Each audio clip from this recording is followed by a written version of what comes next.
जय हिंद। बात करते हैं अभिकेंद्रीय बल और अपकेंद्रीय बल। जब कोई वस्तु गोल होती है, वृत्ताकार मार्ग पर गति करे, तब ये बल लगते हैं। तो बाहर से अंदर की तरफ लग रहा, मतलब बाहर से केंद्र पर जब लग रहा होता है बल, तो वो होता है अभिकेंद्रीय बल। और जब बाहर से अंदर की तरफ लग रहा होता है बल, तब उसे कहते हैं अपकेंद्रीय बल। इन दोनों का फॉर्मूला होता है F equal to M V square. तो जो अभिकेंद्रीय बल होता है वो वास्तविक बल होता है, लेकिन जो अपकेंद्रीय बल होता है वो काल्पनिक बल होता है। उदाहरण से समझते हैं। अभिकेंद्रीय बल के उदाहरण जो हैं वो ग्रहों, पहला उदाहरण है ग्रहों के चारों ओर उपग्रहों का घूमना। फिर दूसरा, सूर्य के चारों ओर पृथ्वी का घूमना, पृथ्वी के चारों ओर चंद्रमा का घूमना, नाभिक के चारों ओर इलेक्ट्रॉनों का घूमना, और मौत के कुएं में गाड़ी का घूमना, गोल मार्ग पर गाड़ी का मुड़ना, और लास्ट लास्ट है कोल्हू का बैल जो है उसका घूमना। ये सारे उदाहरण हैं अभिकेंद्रीय बल के। फिर अपकेंद्रीय बल के उदाहरण, पहला है दूध से क्रीम का अलग होना। सेकंड है दही से मक्खन का अलग होना। ये सारे दिख रहे हैं काल्पनिक बल हैं।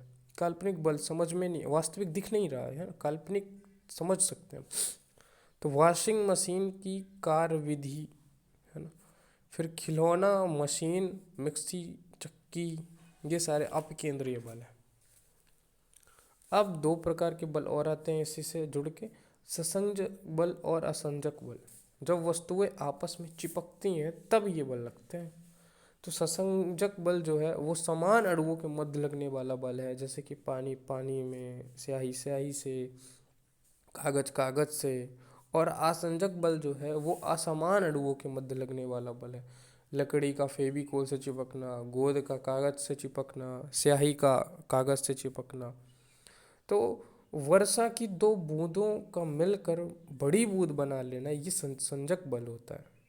ससंजक बल का मान अधिक होने पर वस्तु आपस में नहीं चिपकती है। अब बात करते हैं पृष्ठ तनाव की, सरफेस टेंशन की। इसका फॉर्मूला होता है एफ अपॉन यल। इसकी यूनिट होती है, मतलब फोर्स अपॉन लेंथ, इसकी यूनिट होती है न्यूटन पर मीटर। किसी सतह की एकांक लंबाई में वृद्धि के लिए लगाया गया बल पृष्ठ तनाव कहलाता है।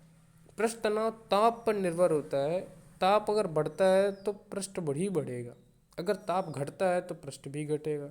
यह सिर्फ द्रवों पर कार्य करता है। पृष्ठ तनाव सिर्फ द्रवों पर ही लगता है। इसके उदाहरण है वर्षा की बूंद का गोल होना। सेकंड, दाढ़ी बनाने के ब्रश को पानी में भिगोने पर रेशों का आपस में चिपक जाना। थर्ड है कपूर के टुकड़ों का पानी की सतह पर नाचना। और लास्ट है बारीक सुई का पानी पर तैरना। पृष्ठ तनाव का होना किस बल के कारण संभव हो पाता है? तो पृष्ठ तनाव पर ससंजक बल लगता है। अब है कैपिलरी केशिकत्व। केश नली में द्रव का ऊपर चढ़ना व नीचे उतरना की घटना को ही केशिकत्व कहते हैं। इसका कारण जो होता है वो पृष्ठ तनाव के कारण केशिकत्व होता है, और जो पृष्ठ तनाव होता है वो ससंजक बल के कारण होता है।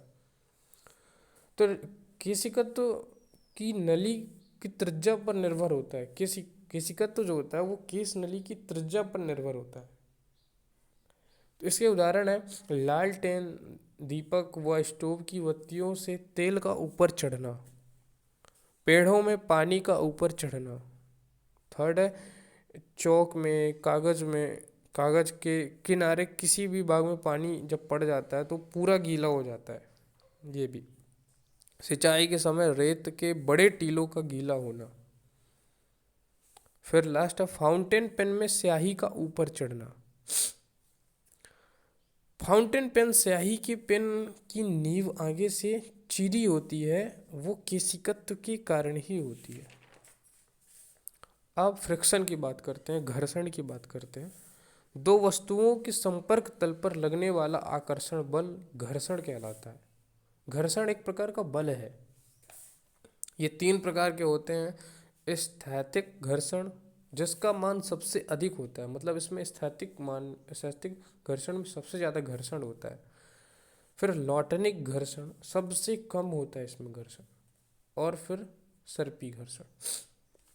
उदाहरण में फ्रिक्शन को समझने के लिए, केले के छिलके पर पैर फिसल जाता है, घर्षण कम होता है, यही लॉटनिक घर्षण का उदाहरण है।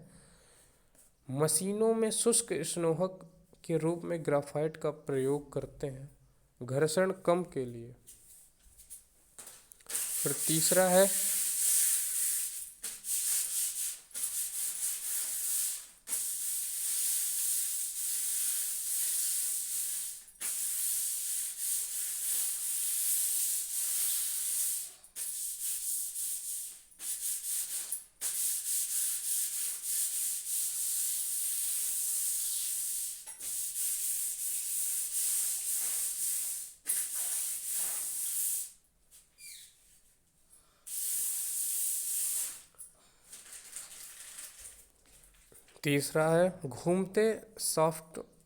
घूमते सॉफ्टों में बॉल बियरिंग का प्रयोग करते हैं वो घर्षण कम के लिए। वाहनों के टायर खांचेदार बनाए जाते हैं घर्षण बढ़ाने के लिए। किसी वस्तु के अभाव में गाड़ियां, जानवर, व्यक्ति सड़क पर नहीं चल पाते हैं तो घर्षण बल के कारण। अब लास्ट टॉपिक है विस्कोसिटी, सैन्यता। द्रव के बहने के विरोध के गुण को ही सैन्यता कहते हैं। इसका मात्रक पॉइज होता है। ये तरलता के जस्ट अपोजिट होता है, मतलब व्युत्क्रम तरलता होता है इसका। प्रकृति के मूल पर अब हम बल की बात करते हैं, मतलब किस प्रकार के जो प्रकृति में बल होते हैं वो किस प्रकार से कौन सबसे ज़्यादा लगता है। तो न्यूक्लियर फोर्स सबसे ज़्यादा लगने वाला बल है। फिर उसके बाद ईएमएफ के अंदर बहुत से बल आते हैं। मैग्नेटिक फोर्स आता है, फ्रिक्शन फोर्स आता है, और इलेक्ट्रिक फोर्स भी आता है ईएमएफ के अंदर। फिर तीसरे में अंतराणिक इंटरमोलिकुलर फोर्स आता है, ठीक है। फिर लास्ट में जो सबसे कम होता है, जो बल होता है, वो गुरुत्वाकर्षण का होता है। तो सबसे ज़्यादा न्यूक्लियर फोर्स का होता है, नाभिकीय बल का सबसे ज़्यादा बल होता है। अब दो बल और आते हैं, कॉन्टैक्ट बल और नॉन कॉन्टैक्ट बल। कॉन्टैक्ट बल जिसमें हम कॉन्टैक्ट में आते हैं, मतलब घर्षण बल हो गया और पेशीय बल हो गया। नॉन कॉन्टैक्ट फोर्स कौन से होते हैं? गुरुत्वाकर्षण बल होता है, और चुंबकीय बल होता है, और विद्युत बल होता है।